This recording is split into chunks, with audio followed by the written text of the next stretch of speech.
Hello, everyone. Welcome to Inside the Tape on Inside the Birds. And of course, when it's Inside the Tape, we got our man, Greg Cosell, with us to break down the tape of the Eagles game. I'm Jeff Mosher alongside my Inside the Birds co-host, Adam Kaplan. And Greg, we are, for the first time this year, not breaking down a weird Eagles offense, but a Eagles loss. Yeah. And we will start with the offense as it looked kind of cool to start with. Had some pop pass game scenario, and then like many of the games this year, it gets pretty quickly there. So let's just start off.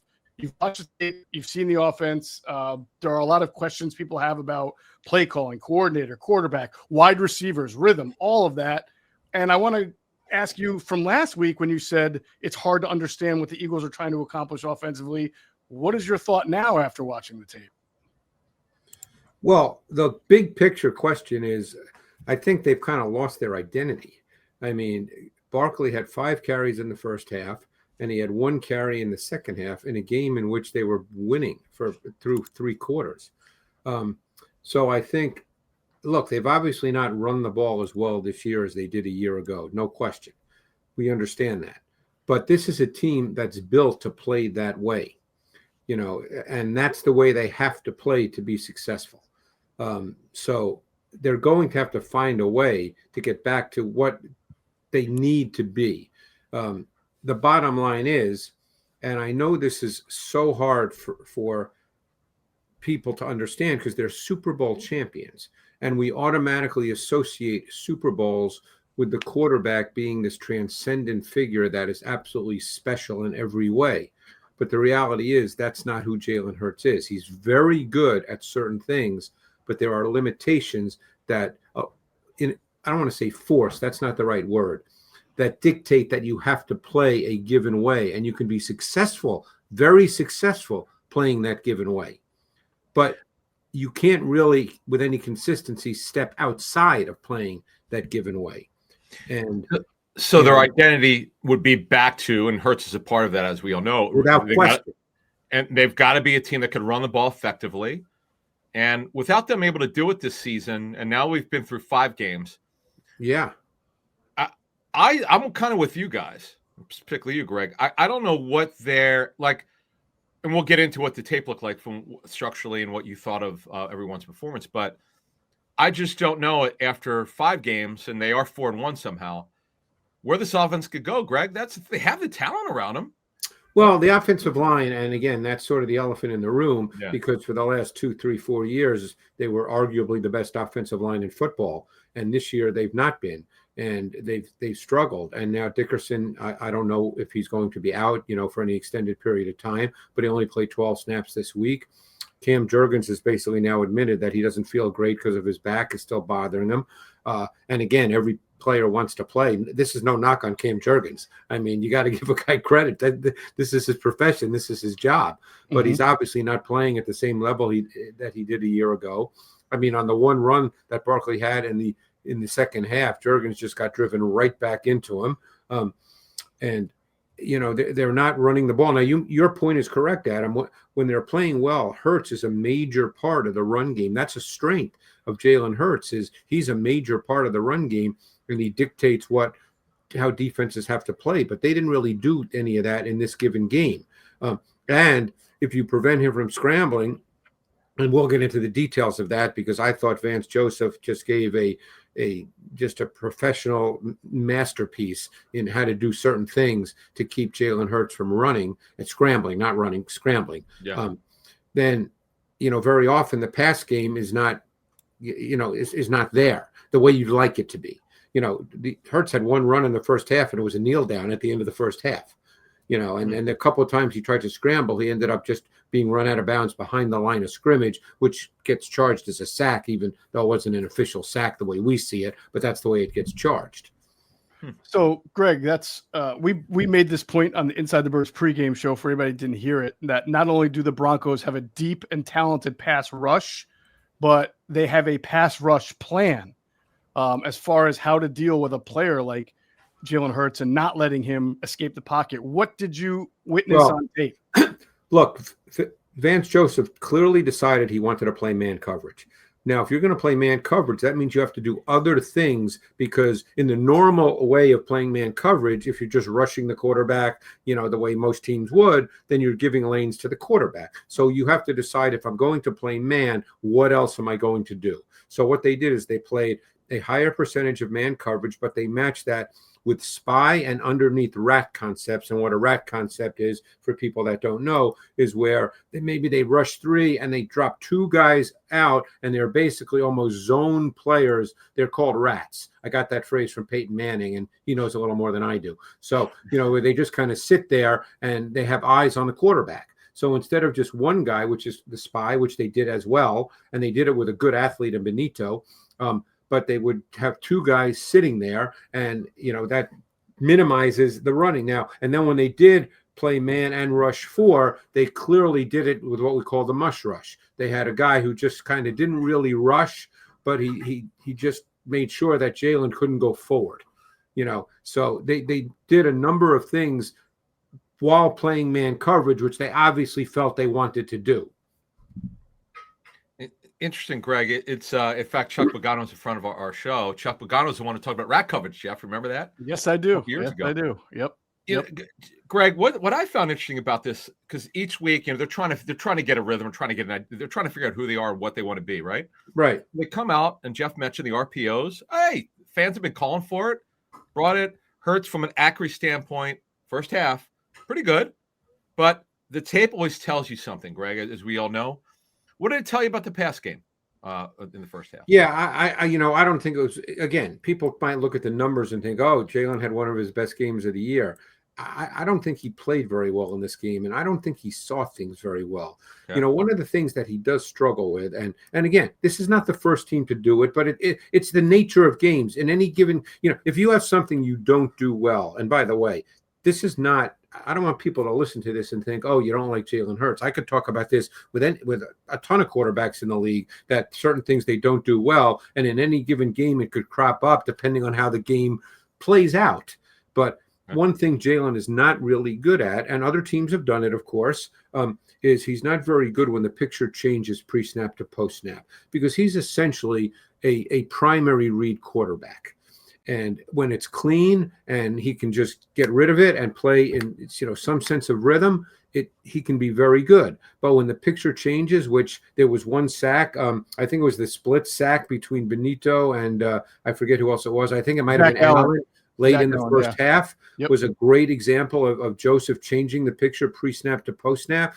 And when I saw that play live, I actually felt a little pride, because that was my film piece in the matchup show for this particular game, is showing how the Broncos do that in addition to then getting pressure on the quarterback. So, this is something they do. And, Hurts tends to get stuck in the pocket, and then he looks to run. Now, there are many times that happens, guys, and he runs for 25 yards. Right.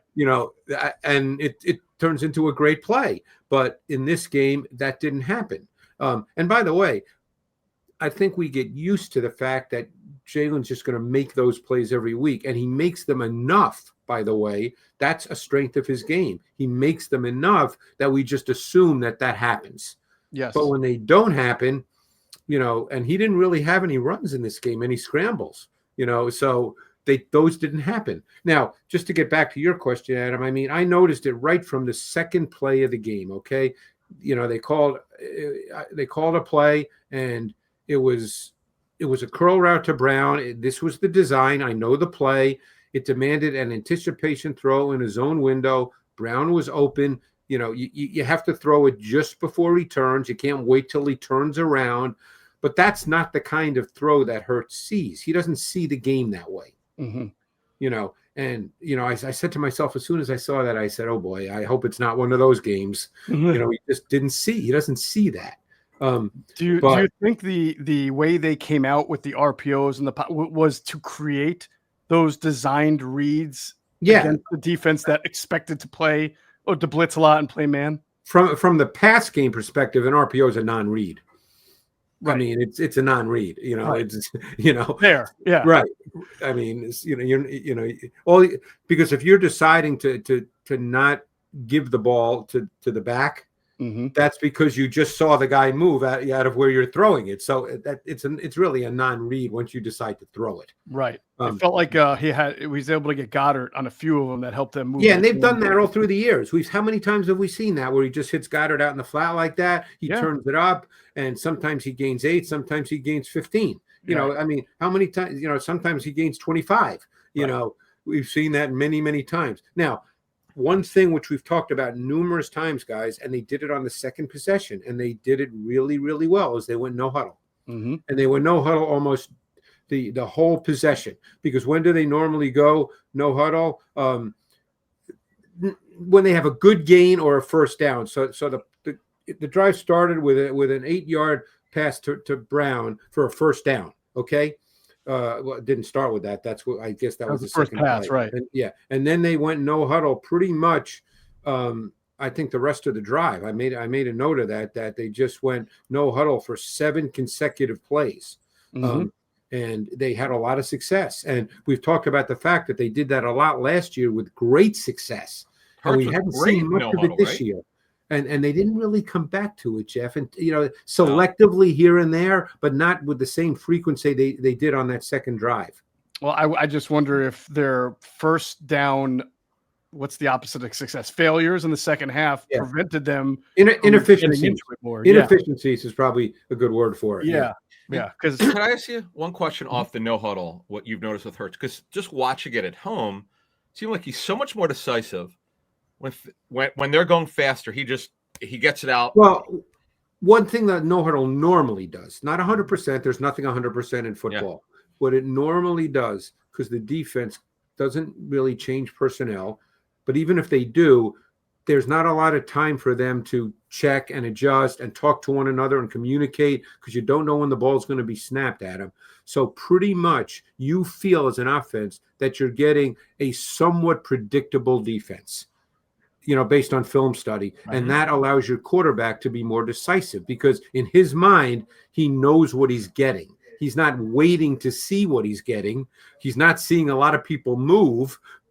So he kind of knows what he's getting. So, and again, normally in no huddle, you're not throwing the ball 40 yards down the field. Everything tends to be quick rhythm. It's not a lot of reads. It's get the ball out. Let's keep the chains moving. Let's keep the tempo moving. You know, that's the whole point of no huddle. Greg, if you're an Eagle fan that's sort of trying to pick up the pieces, even though they're 4-1, they're fine, and look for a bright side out of this, is it fair in your mind to say, well, hey, you know what? You're not going to face a defense like this that is as deep as it is in the pass rush, and a coordinator who's got a Patrick Surtain along with it to be able to play man coverage on the back end.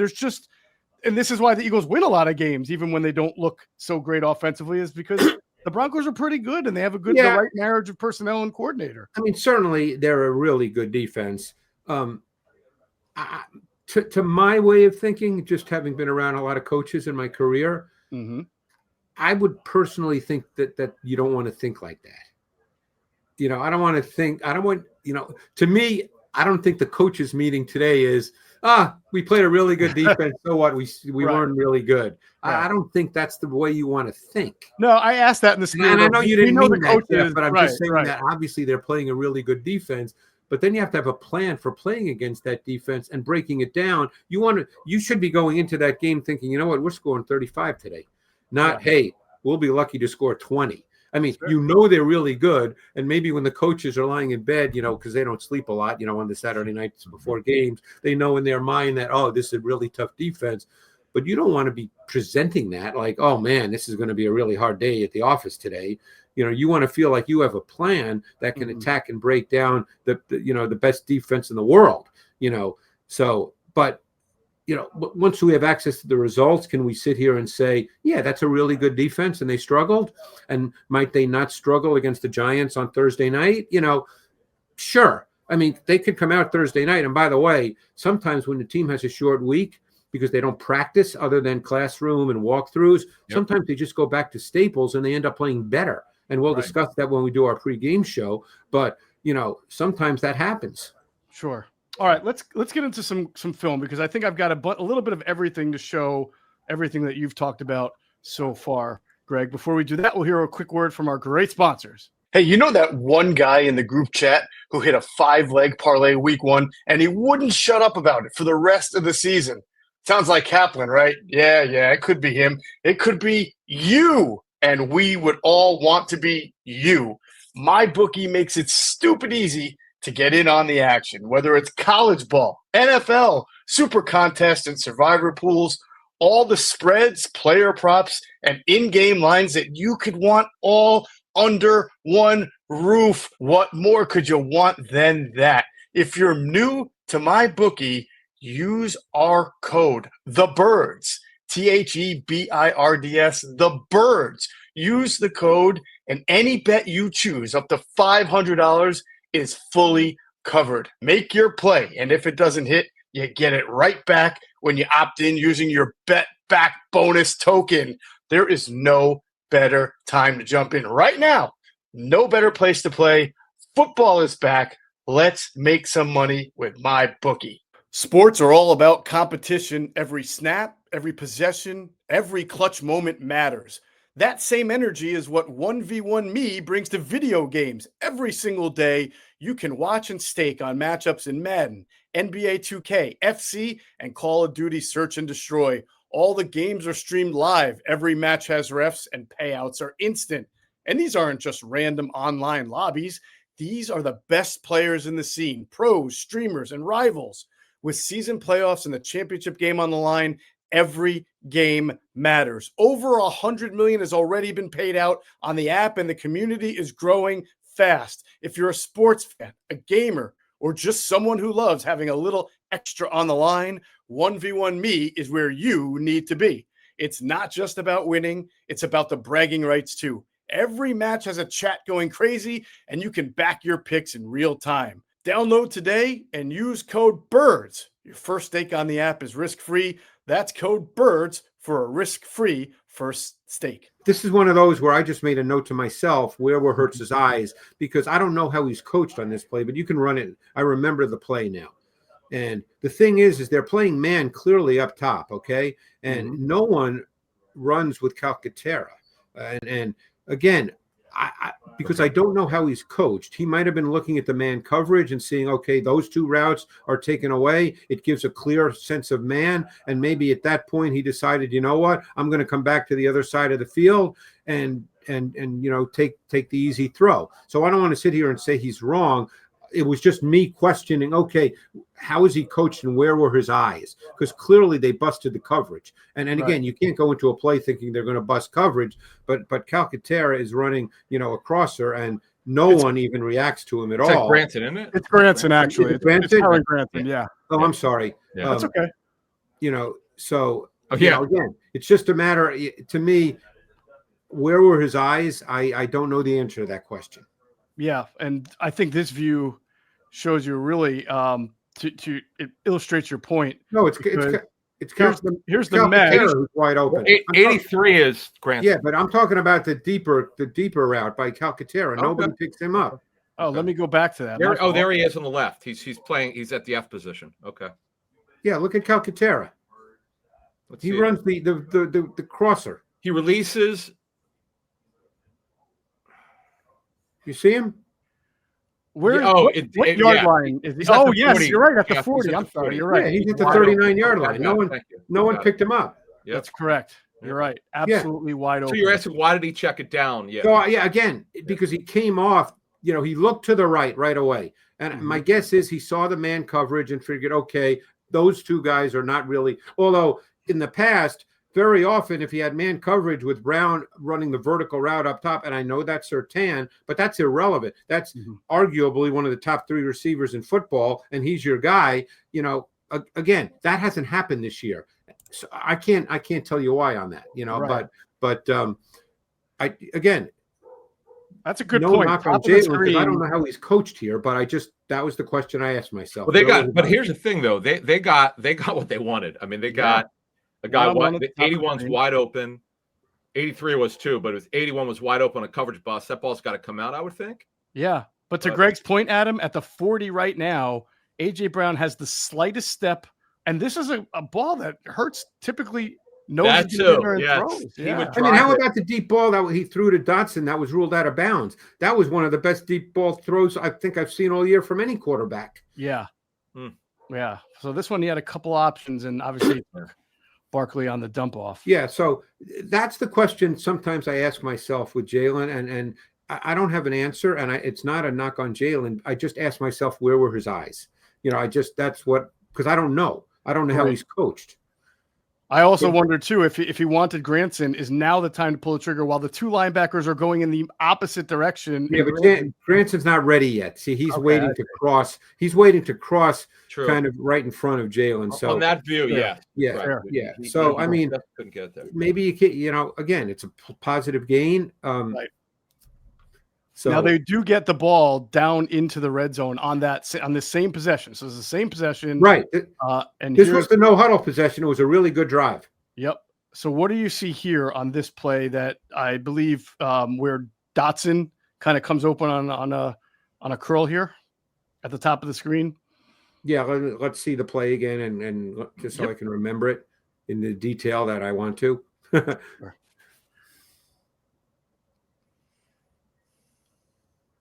Oh, yeah. This was a double glance to the field. Okay. It's double glance. Everybody runs this. You're really throwing this ball off the slot defender, not the outside defender. So basically, if the slot defender ends up playing zone and delivers Smith here, I think that's Devonta in the slot, right? If he ends up delivering Devonta Smith to someone else and sits there, then you obviously can't throw the glance to Dotson. Right. But when you look there and you see him keep going, run inside, which is pretty evident, you got to make that throw right there. You got to make that throw. Yeah. He gets the ball right around the 5 or 6 right here. And we're talking about Dotson at the top of the screen. He might score here. He might score. He certainly has momentum to take him at least into inside the 5. Right. So, I mean, if you go back to the beginning of it, Jeff, you'll see how quick he comes off of it. And then it just becomes he runs. And I think this was one of the plays. I don't know if this was one of the sack plays where he runs at, or if he gained a couple yards. But sit right there. Keep going. Boom. He's off now. Again, I don't know why he's off. Right. And by the way, I know it's just 1 yard. It doesn't really matter. But could you throw the ball out to the back of the end zone here so you don't lose a yard on a sack? Maybe he thought he was Yeah, I mean, again, these are just things that go through my mind. Maybe the coaching staff thinks, hey, you did the right thing, that you're uncertain as to, and we know he's a risk-averse quarterback. And that's, when they're playing Eagles football, that's fine. They don't turn it over. They run it great. Their defense is great. He's a risk-averse quarterback. So they may feel that, hey, that's okay. Keeps you in the game. It does keep you if you don't turn it over. But I mean, look, you can make the argument.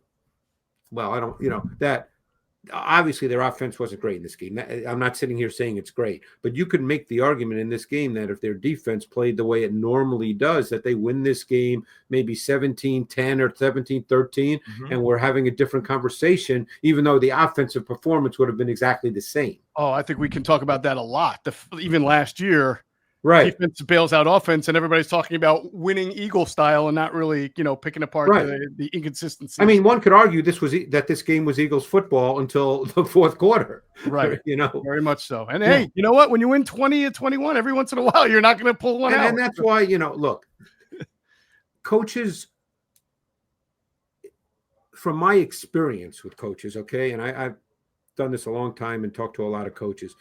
Coaches don't necessarily, when they talk to the media, of course they talk, if you win a game. It's like Brian Callahan in Tennessee. Hey, he's going to talk about, hey, we won a game. So-and-so played great. Everybody's good. But that's not the way they're talking when they're meeting. Right. That's just the reality. We all know that. Sure. And that's, we hope that the Eagles are, the offensive staff is kind of getting together and talking this through and trying to figure out, okay, we got 3 days, we need to get our offense together here. Right. All right. So we've got queued up the very next play after he ran out of bounds. It's going to go to Devonta Smith in the left corner of the end zone. It feels like the coverage was good, but a better throw at least might have given Devonta Yeah. I mean, again, now you're dealing with another play and I remember this play very well. I mean, I think that a precise throw here is a touchdown. Now, again, is it wide open? No, but you're in the red zone. So very often it's just matched up football because they're playing man. So you're not necessarily going to get a guy who's just running free. Right. I mean, if you see it from the end, I don't know if you have this play from the end zone. Sure or do. maybe you just took it from the sideline. Because I from got it. behind, you can kind of see him behind Hurts, that is. I don't know if you have that. I guess you don't. That's okay. But the point is, it's not wide open, but he does create a little separation. And if you put the ball right out in front of him here, you at least have a chance. Mm-hmm. Yeah. I mean, he made 2 plays in that game, one that got negated by a penalty, that were amazing contested catches. And we've seen him do that. I mean, just think back to last year, that long touchdown against Cincinnati with Jordan Battle right on him when he went up and got it. You know, I mean, you know, this needed, and he's got a clean pocket here. There's no issue here. Oh, yeah. Yeah. You can step through it. All right. So that drive ended in a field goal. It was not, the touchdown wasn't there. But then on their third possession, Greg, they start to heat up a little bit. Is this the long pass to Devontae? Yes. He read this perfectly because it's a 3-by-1 set. Devontae's the boundary X. So in a 3-by-1 set, what normally happens, because they're not playing man, you can kind of see that by the look right now that it's not going to be man. Everybody's softer. Okay, it doesn't have a man look. So if it's not man, and it's a 2-shell coverage, as soon as they don't change, as soon as there's no rotation post snap, you know that the safety to the boundary is going to peek inside because he's a poacher. He's looking inside. So now you know you've got Devonta Smith 101. So he read this perfectly. Devontae goes vertical. He gets a step on Moss, runs a great route. You see Devonta right there, the way he leaned inside to create separation and stack him. You'll see it if you run it right there. He leans, and then now he stacks him. This is just precision route running. It's beautiful. This is the way you teach it. It's a great throw because if you see, I think someone got pushed back right before, someone got pushed back a little bit to Hurts, but it was a great throw. Oh, can't throw any better than that. Can't hand it to him any better than that. Right. That was beautiful. By the way, if we remember, the down and distance is 3rd and 15 here. 3rd and 15. Yeah. I do wonder. Oh, maybe it was more than that. Yeah. I do wonder if 2 weeks ago against the Rams, when they twice ran the ball up the middle with Saquon Barkley, made the Broncos think that they weren't going to take a shot here at all and just maybe hand it off. Pretty much every time, Jeff, on 3rd down and long, they've been giving up the down, just handing it off. This is like the first game that they're actually being aggressive. You're right, Adam. It looks like that's. Hey, by the way, that's the great picture, Jeff, right now of Devontae. You happen to stop it right at the right spot. You can see him starting to lean to the outside, and that allows him, as we use the term on vertical routes, to stack him. And now Moss is behind him, and that's a beautiful ball. I mean, you can't do any better than that. And of course, the very next play, I believe, he puts up a beautiful ball to AJ. You referenced this. It's going to be defensive pass interference, but you like this play. Yeah, I mean, this was on Surtain. You know, this is one of those calls. They want to be aggressive now, so they go sluggo. Surtain obviously doesn't bite. You know, this is one of those bang plays, but he threw it to the outside. It's back shoulder, put in the right spot. Did he communicate with him? Do you think that? I thought he did. Communication right there. Hold on. I thought, again, I don't know their system, but he clearly looked to him and did whatever that means. And I think he probably did that because he saw the single high, and he absolutely knows that there's no way the safety can be involved in this throw. Right. And then he did the little 3-step pump to get the safety off just a little bit, and bam. Right. So then, of course, that sets up this.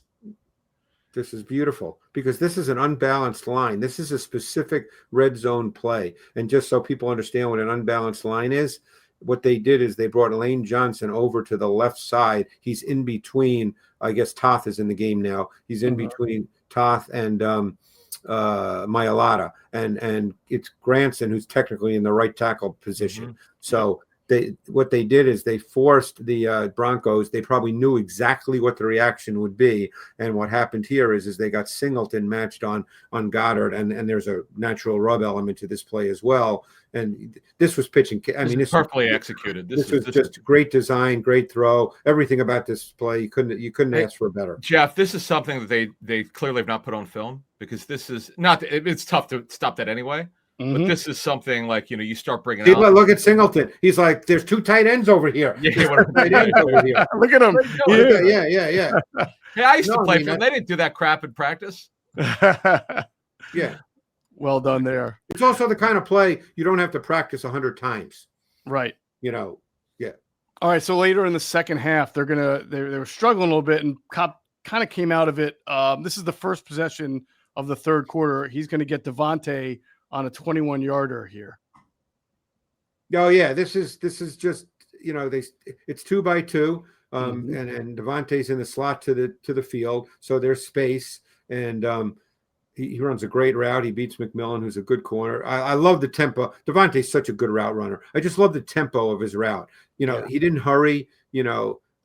Be quick but don't hurry. It's John Wooden, and it's beautiful. He doesn't hurry, and boom, he sticks him to the outside, creates a separation. Right it's there, a clear passing window. I mean, this was pitch and catch. Yeah, I like the throw to be actually out a little further so it could keep. It should have been. Yes. Bill Walsh probably would have said, "Let's do it again." Oh yeah. Oh gosh, those NFL films with Bill Walsh. Yeah. Holy smoke! That just like you said, that's the one I saw. He goes, "Do it again." Right. And Montana explained, or maybe it was Steve Young, that no, you may think this is a great pass. It's not. It's got to be here. Right. Because you got to keep going forward. But the play design was there. I mean, right. you had the matchup. Devontae's so good at that, and that was pitch and catch. All right. So the very next play, why does this wheel succeed so much, Greg, to Saquon Barkley? Oh, well, first of all, they're in man coverage, okay? And you can kind of tell it's man coverage. Now, they're in no huddle now. So the one thing we don't know is Jalen just letting everybody know what the play is, or is he changing something? And people who say they know that for sure, unless they spoke to a coach, don't know, because I heard people say, well, he changed the play.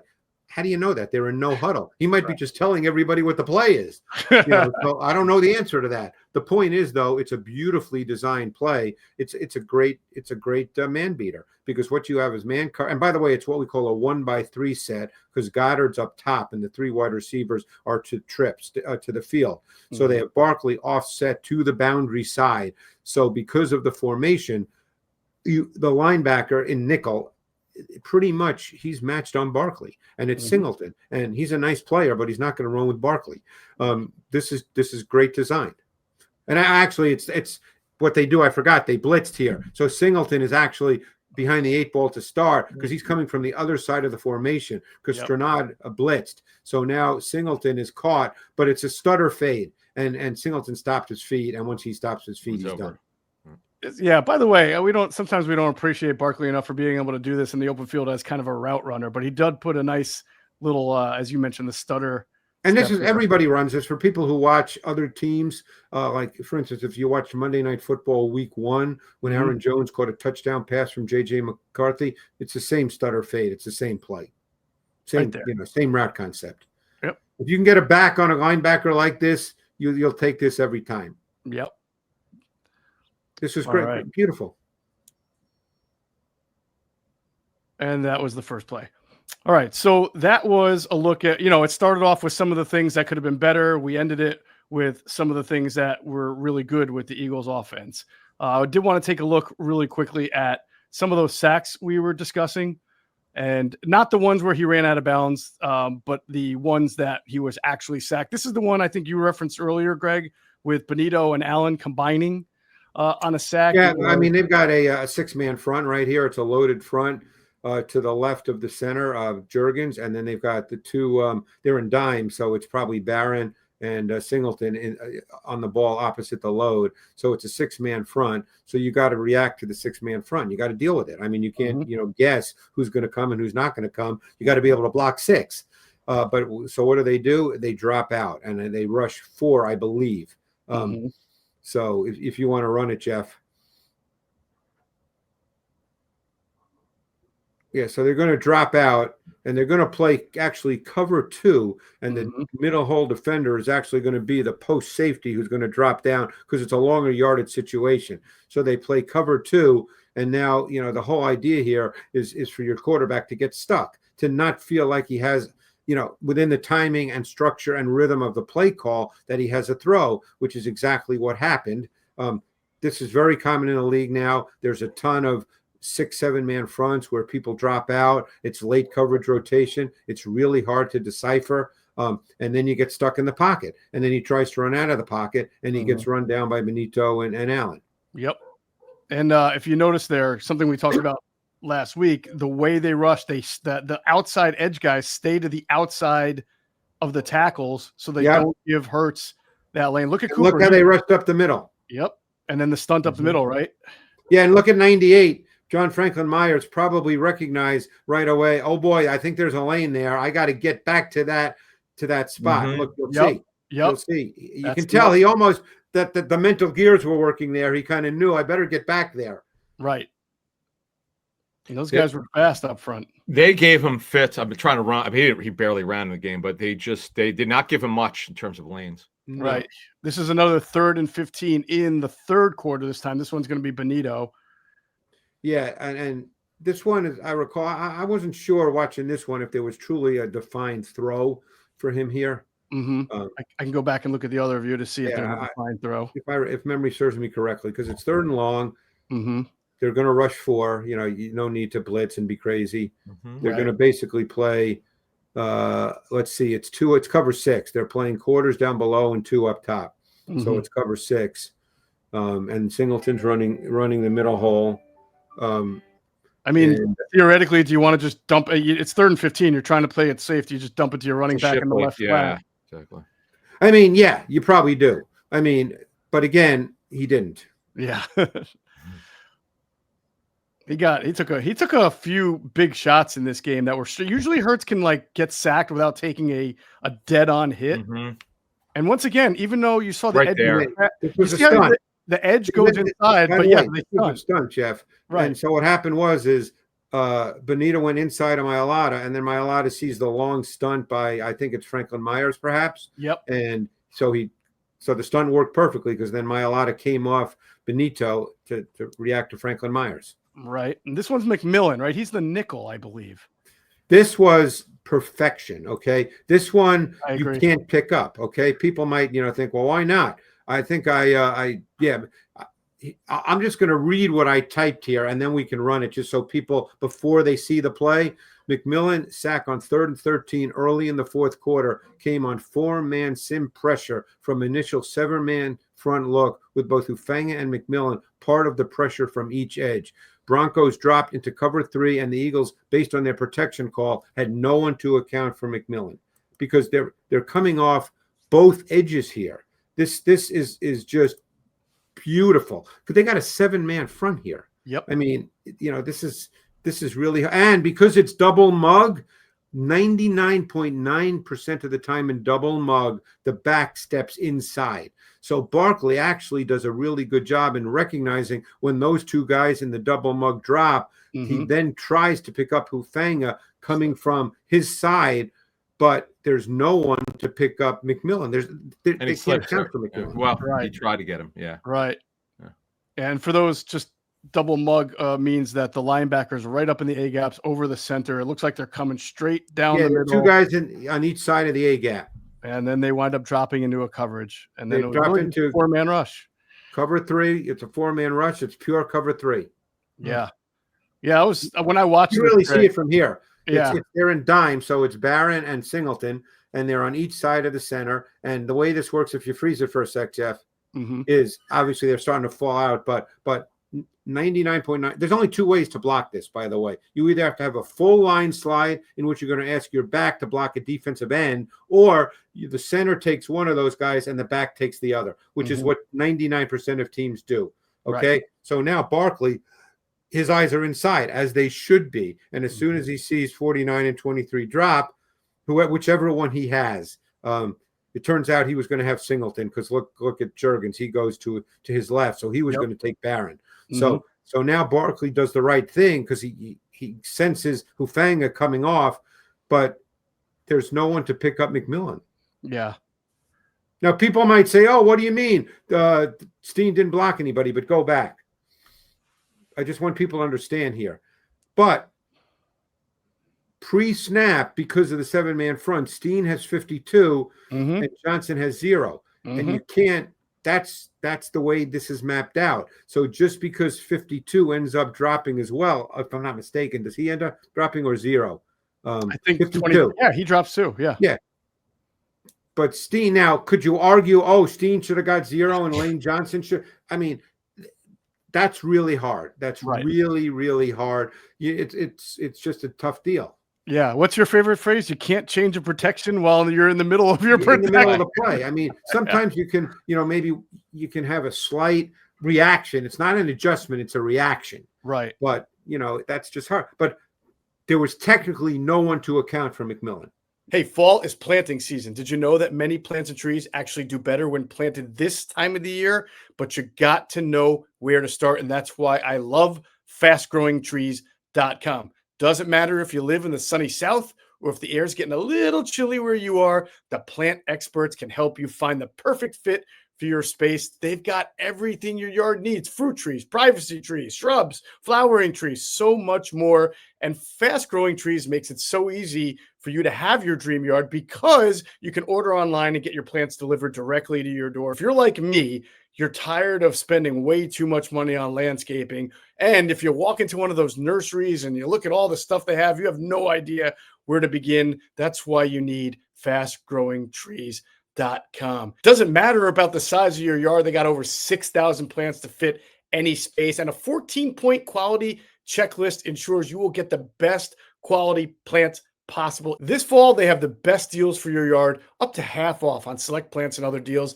And listeners to our show get 15% off their first purchase when using the code BIRDS at checkout. 15% off at fastgrowingtrees.com using the code BIRDS at checkout.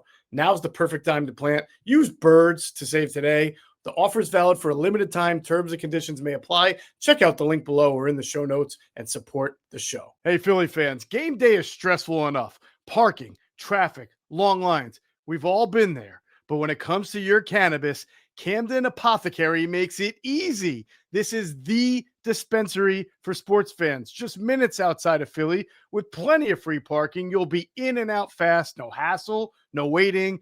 And they don't just care about convenience. Camden Apothecary is all about the guest experience.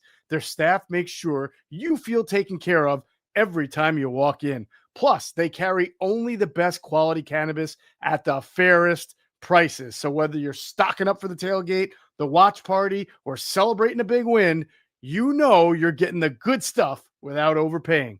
They even show love to the community with specials for fans, students, service members, and healthcare pros. Camden Apothecary, top quality cannabis, great prices, and an experience made for Philly fans 21 and up.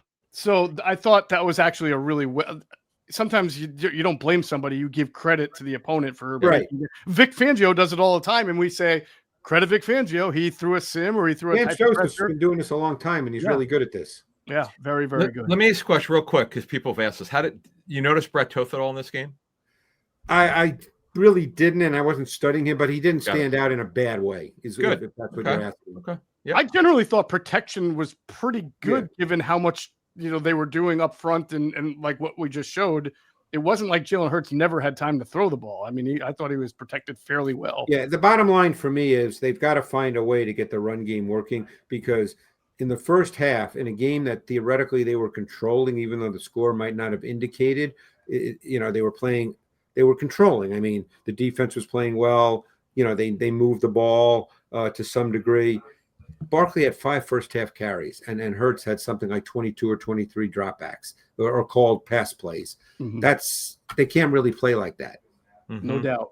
All right, so that is a look at the offense. In the next episode, we'll go into the Eagles defense after that, as they have a quick turnaround before they play the Giants Thursday night. For Greg Cosell and Adam Kaplan, I'm Jeff Mosher. You've been watching Inside the Tape with Greg Cosell on Inside the Birds.